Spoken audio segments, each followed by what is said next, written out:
Chris Seiple. I think we have heard yesterday, and we will be hearing many more things from him now.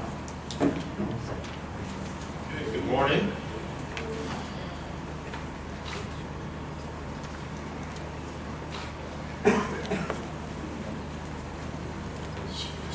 I was in Laos last week, or maybe this week, and I learned that apparently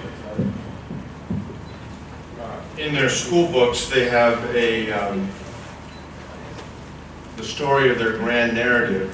There's some stories about a guy from centuries ago, and they're trying to create social cohesion about Lao culture. But it also turns out, and this is what I've been told, I've not seen the text, but it illustrates the point, that apparently this person, this king from many, many centuries ago, actually committed some genocidal campaigns against some of the ethnic minorities in the current state of Laos. And so you think about that in the context of what we've just heard, that does not make somebody who is not of the majority culture feel included. It's a profound source of alienation. As Amir has taught us, it is not a very good climate in the local school context, as Stephen has said. And then as we've just heard, it may be free speech, but it's not right speech. And it's speech that at some point works against the purpose of the state and against the purpose of the faiths that are represented in the state. And so what I want to do with my presentation today is say there's education and there's curriculum, and we will disagree about what is in the curriculum, but the kind of the question that we should be asking ourselves, all of us in our respective countries, is who's educating the educators? And then the question before that, because you want the educators to, if they don't have not internalized these values, then there will never be a climate, and it doesn't matter what the curriculum says. And then the question before, who educates the educators? And by the way, educators is not just people of all faiths teaching in a secular system of public schools. Who educates the teachers in the seminaries, in the monasteries, in the mosque, in the madrasa? That's just as important, and maybe more important. But the question before those questions is, who's educating the government officials to create a context in which educators, religious and secular, can be educated so they can internalize the values of a proper climate, so there's not alienation and people understand what free speech and right speech is together. So I want to focus on some examples about how we think about that. And I'm going to focus mostly on our own country, because I don't have any expertise in my own country, but I know it better than, say, your country. And I'll give some other examples from East Asia. And again, it gets into how do you create a space to educate people before you actually attack the curriculum itself or engage the curriculum itself. So, part of the age that we live in. This is New York City Harbor. This is taken from the bow of an aircraft carrier, the symbol of American conventional power. This is July 4th, 2000. And 4 ironies to the attack. One was that we had been warned, and we were attacked in February of 1993, and we treated it as a legal issue. We refused to engage the world as it is, that there was a real threat, and we treated it as a legal issue, not as a war issue. Second, though, what we did not understand then or now perhaps is that if the carrier had been in the harbor the day that we were attacked on September 11, 2001, the carrier could not have defended us. Hard power was not the answer. Soft power was. Hard power is an easy thing to exercise. We're good, they're bad. Soft power requires much more nuance and engagement. An understanding of 38 variations of blessing. Different approach. The third thing was we were attacked by non-state actors from the bottom up. We're a top-down, we're a great power. Just ask us. And the fourth thing was those non-state actors were motivated by their understanding of their faith. And that is stuff that we have never thought about in a serious and comprehensive way. So we are revisiting how we do education. But before we revisit how we do education, we have to revisit how we do policy. So, here's some examples. 10 years after the attack, this is our strategy for Afghanistan and Pakistan. As you've heard from our speakers and heard from our delegation, this is a place in the world where religion is taken seriously. How many times do you think that the word faith or religion or Islam is mentioned in this document? 0. These are not trick questions, by the way. Here is the review that the Defense Department does every 4 years of itself.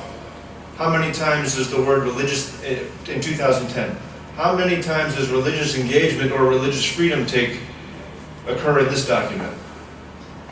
0. Oh, that was the State Department. 0 times.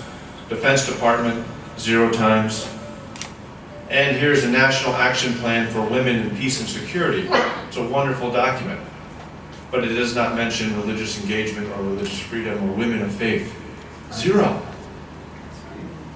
So, if you're going to change a curriculum, or educate policymakers and educate your military about how to engage the world as it is, and you can't even talk about religion, how can you expect to be a model of engaging religion and demonstrating respect? Now the good news, the American people understand this, and this is part of our DNA about how we get along, and we have a bridging narrative of respecting each other. But in our public policy documents, it's been very hard to talk about. Very hard. Here's the reality of the world. 84% of the world, 84% of living human beings on this planet believe in something greater than themselves. You can't put religion in a box. It, like I said yesterday, is in all boxes. You have to engage the world as it is. And you have to allow for the fact, this diagram on the left is kind of how the West thinks and the United States thinks, for example. It's big news that we're beginning to include religion as one factor, as one analytic factor in realpolitik. But many people in this part, in the green part of the world, think according to the right. Which is to say their faith is the prism through which they see all the sectors of society. And by the way, as a Christian, that's how I try to think. I think evil results when I reduce my faith to one box and only do it on Sunday, and then I'm a 6-day secularist. That's bad. We should be living our faith in all sectors of society every day. But how do you think about that if you're a policymaker and you can't even talk about religion? Now, here's what we've been trying to do to address that in our own country. Create a space. This is a picture of me and actually my father. He was the first ambassador for religious freedom, and Natalie Albright. We are here in a church having a discussion about what it means for Americans to steward their multiple citizenships. Their global citizenship, their spiritual citizenship, their American citizenship. And can we be mature enough not to let any of those citizenships be defined against each other? Here is a picture of a conference we did with our military. We have chaplains in our military. They advise senior commanders and take care of the spiritual well-being of our troops around the world. This is the first time that all the senior chaplains were in the same space to talk about how do you engage that green part of the world in that map that I just showed, where 84% believe in something greater than themselves. And like I said yesterday, the only thing less included than religion in international affairs is women of faith, as Christy Vine spoke about as well. We're trying to create a space to talk about what does that look like. You have to have a space to talk about it before you can have a discussion about what the curriculum should be. And so creating the space like we are doing here with this conference is so vital. But then it's incumbent upon all of us to steward that space and start moving into practical application as well.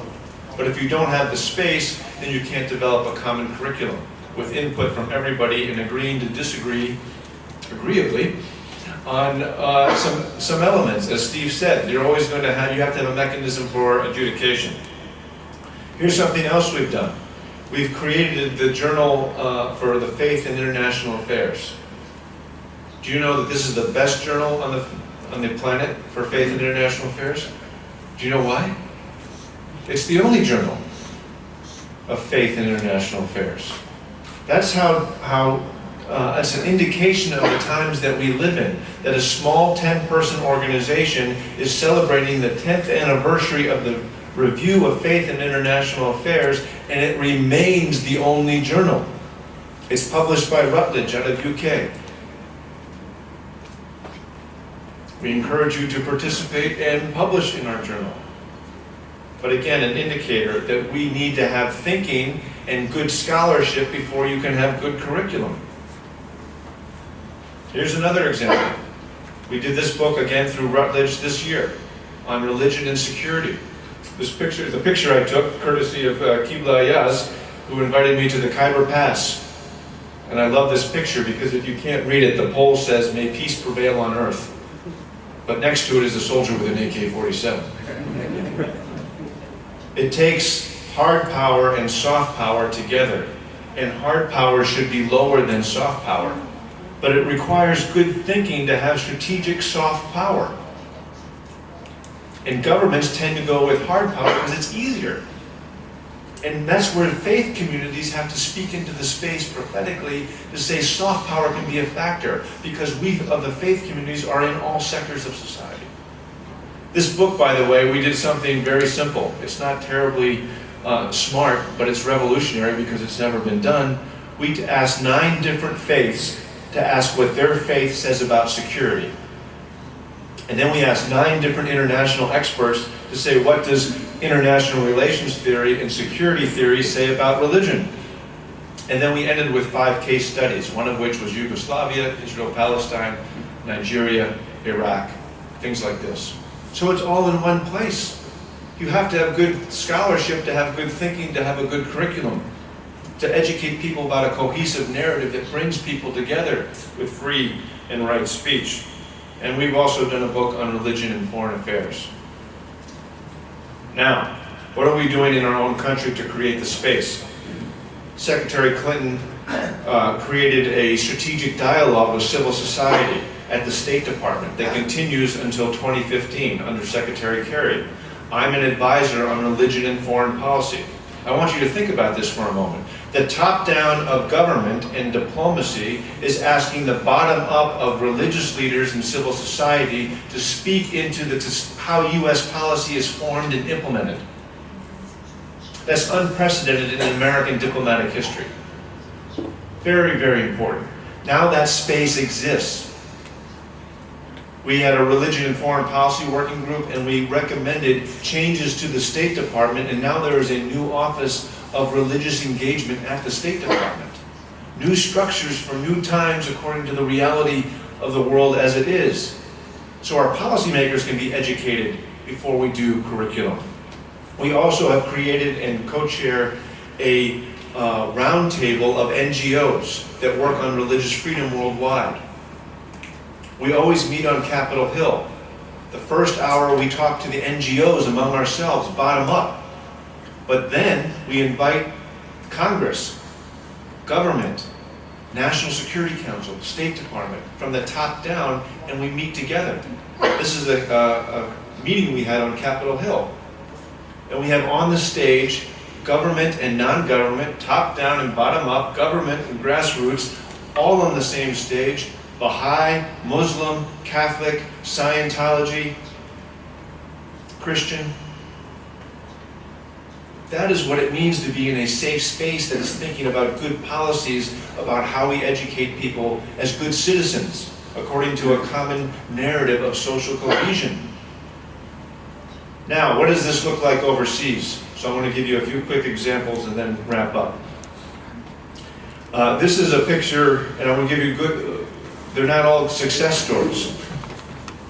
We're trying to create a space with the Salafis in the Middle East and North Africa. Not all the stereotype of Salafi is terrorist in the Western world. There are good Salafis and there are nonviolent Salafis.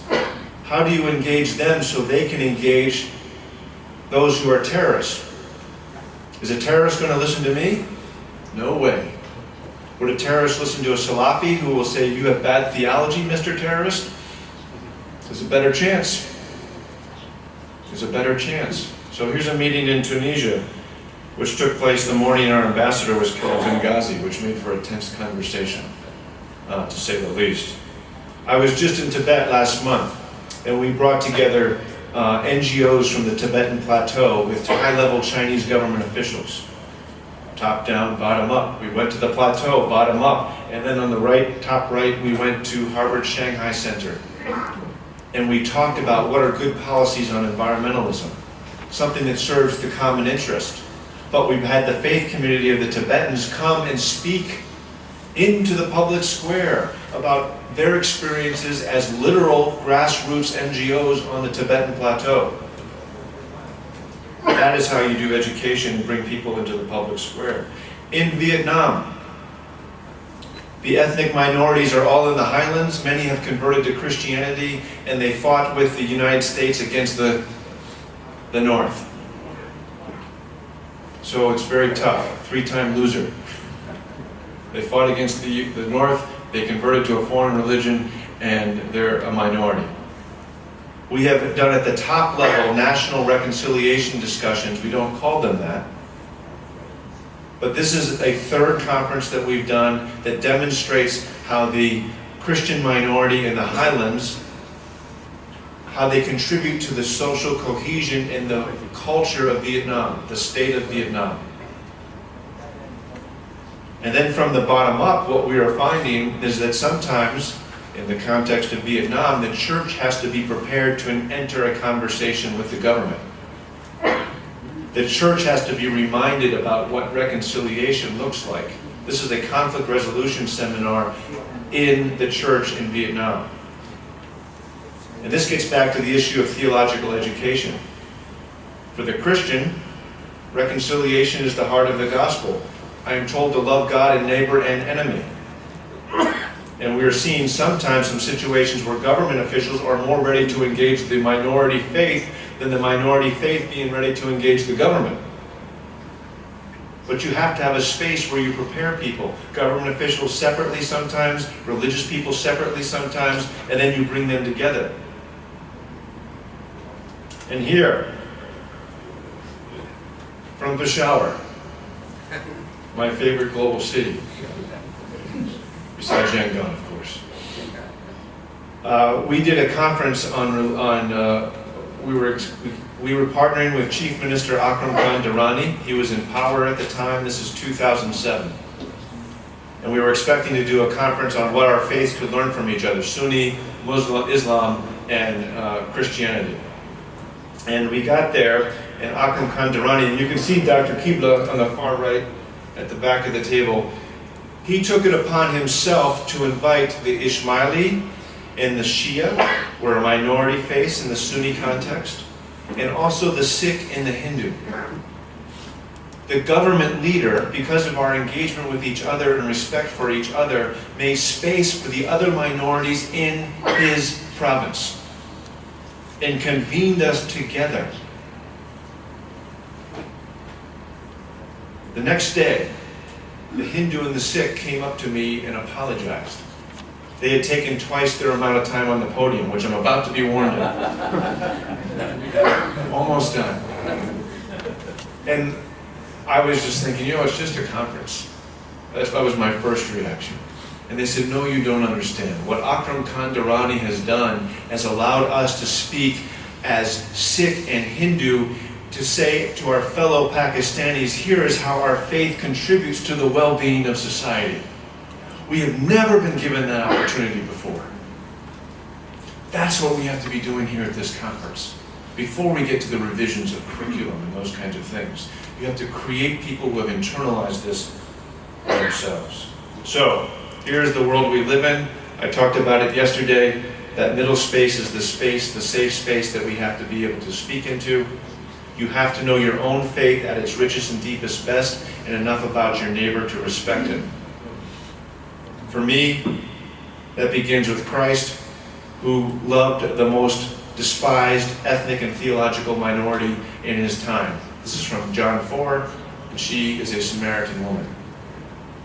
Every faith has to ask that question. What is it in my holy scriptures that allows me to engage the other, to reduce the strangeness of the stranger, so I can engage, where is it, all the circles in the Venn diagram?